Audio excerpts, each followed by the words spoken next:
পর আব্দুল্লাহ ইবনে হুযায়ফা আকে ওই গরম পাতিলের সামনে হাজির কইরা একজন মুসলমান কয়েদি আইনা ওই পাতিলের মধ্যে ছেড়ে দিছে। আব্দুল্লাহকে বলে, আব্দুল্লাহ রে, তুই যদি এখনো ঈমান না ছাড়িস তাহলে তোকে এই গরম তেলের মধ্যে ছেড়ে দিব। আব্দুল্লাহ বলে, না না, আমি আব্দুল্লাহ কখনো ঈমান ছাড়ব না, আমি আব্দুল্লাহ জীবন দিতে রাজি, ঈমান ছাড়তে রাজি না। আব্দুল্লাহ ইবনে হুযায়ফা শরীর এত দুর্বল ছিল, দুইজন লোক কাঁধে করে আব্দুল্লাহ ইবনে হুযায়ফার দুই হাত দুইজনের কাঁধে দিয়া বর করে গরম পাতিলের সামনে নিয়ে যাচ্ছে।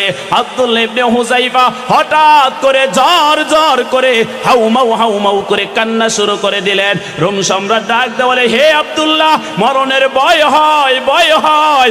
আব্দুল্লাহ ইবনে হুযায়ফা বলে, না না না, হে রোমের কুকুর, তুই বুঝি ভাবতেছিস আমার মরণের ভয় হয়? আমি মরণের জন্য কান্না করি না, আমি কান্না করি আমার আল্লাহ। আমি আব্দুল্লাহ ইবনে হুযায়ফাকে জীবন দিছে মাত্র একটা, আমার আল্লাহ যদি আমাকে শত শত জীবন দিত, আমি আব্দুল্লাহ ইবনে হুযায়ফা শতবার আল্লাহর রাস্তায় শহীদ হইতাম।